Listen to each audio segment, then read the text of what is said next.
to read pronoun. Pronoun सर्वनाम. Pronoun means सर्वनाम. Pronoun kinds of pronoun.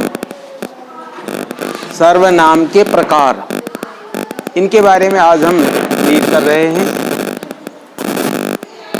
First pronoun आता है पर्सनल प्रोनाउन. पर्सनल प्रोनाउन में nominative pronoun जो होते हैं जिनमें नाम होते हैं, और ये पर्सनल प्रोनाउन में हम लेते हैं I, we, you, they, he, she, it. ये प्रोनाउन यूज में लिए जाते हैं किसी व्यक्ति के नाम के लिए, किसी स्त्री के नाम के लिए, जो पुरुष होते हैं उनके नाम के लिए जो हम सर्वनाम यूज में लेते हैं. जैसे संज्ञा के स्थान पर जो शब्द काम में आता है उसे हम सर्वनाम कहते हैं. ये दो तरह के आ गए पर्सनल प्रोनाउन में. तो दो प्रकार के कैसे हुए? एक तो सब्जेक्टिव जो सेंटेंस में सब्जेक्ट की जगह काम में आते हैं. दूसरे प्रकार के जो होते हैं सेकंड टाइप, वो होते हैं ऑब्जेक्टिव, जो सेंटेंस में ऑब्जेक्ट के स्थान पर उनका यूज किया जाता है. तो इन दोनों को हम नाम मिला करके पर्सनल प्रोनाउन में कहते हैं. इनको नॉमिनेटिव प्रोनाउन के नाम से भी जाना जाता है. सेकेंड टाइप जो होता है वो होता है पजेसिव प्रोनाउन. पजेसिव प्रोनाउन इन्हीं का एक जो रूप है, एक फॉर्म है, वो पजेसिव प्रोनाउन में आती है. My, our, your, their,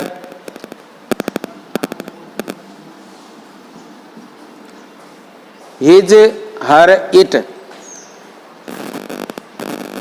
possessive pronoun का जो है वो जो संज्ञा के साथ ऐड होकर के उसका संबंध बताता है उस सब्जेक्ट से, उस वस्तु से या उस व्यक्ति से उसका संबंध बताता है. My book, my brother, our friends, your friends, their books, his father, her mother. इस तरह की नाउन कोई उसके साथ ऐड होती है, और वो नाउन ऐड होने के बाद ही ये पजेसिव प्रोनाउन में उस नाउन के साथ संबंध बताता है. इन्हीं का एक रूप होता है, फॉर्म होती है जो नीचे लिखी होती है. माई की जगह माइन, अवर के स्थान पर अवर्स, योवर के स्थान पर योवर्स, दियर के स्थान पर दियर्स, हिज का हिज होता है और हर के स्थान पर हर से, इट का इट होता है. ये होते तो पजेसिव प्रोनाउन ही हैं, लेकिन इनमें थोड़ा सा डिफरेंस आता है जिसे हम जानकारी में ले लेंगे. ऊपर वाले जो प्रोनाउन हैं माई, our, your, their, his, her, it, इनके बाद किसी न किसी नाउन का यूज होता है. सेकेंड टाइप के जो होते हैं mine, ours, yours, theirs, his, hers, इनके बाद नाउन नहीं होती है. सेंटेंस में नीचे देखें, this is my book, this is my book. ये माई पजेसिव केस है और ये बुक नाउन है. ये बुक क्या हो गई? नाउन. ये पजेसिव केस हुआ और बुक नाउन. जब इनको हम अगले स्टेज पर लाते हैं तो दिस बुक इज माइन, ये बुक नाउन हो गई जो पहले आ गई है, और ये माइन है बाद में है. तो इससे नाउन पहले होती है और इसमें नाउन उसके बाद होती है. ये सेकेंड टाइप के प्रोनाउन हुए. थर्ड टाइप में रिफ्लेक्सिव प्रोनाउन.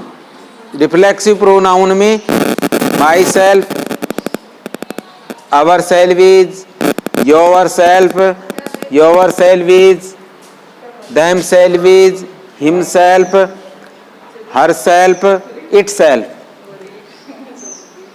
अब रिफ्लेक्सिव प्रोनाउन और एक नाम और आता है ग्रामर में, इम्फेटिक प्रोनाउन. रिफ्लेक्सिव प्रोनाउन और इम्फेटिक प्रोनाउन ये दोनों दिखने में सेम होते हैं. हम नाम से भी जाने, ग्रामर में हम पढ़ेंगे तो उसमें देख लेंगे. ये दोनों ही प्रोनाउन बिल्कुल सेम होते हैं, लेकिन इनके नाम अलग अलग दे दिए हैं, वो भी इनके कार्य के आधार पर.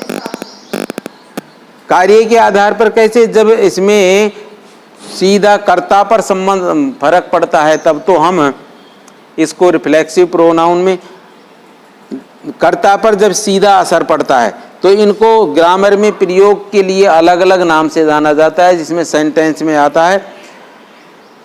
चौथे प्रकार के होते हैं रिलेटिव प्रोनाउन। रिलेटिव प्रोनाउन में ये प्रोनाउन आते हैं who, whom, whose, which, that। Who, whom, whose, इनका यूज केवल व्यक्तियों के लिए होता है। जब हम किसी व्यक्ति से संबंध बताते हैं तो हम इनका यूज करते हैं हु, whom, whose का। और यही संबंध हम किसी वस्तु या जानवर से बताना चाहते हैं तो यूज करते हैं which और that। एग्जाम्पल में देखेंगे, this is the boy who works hard.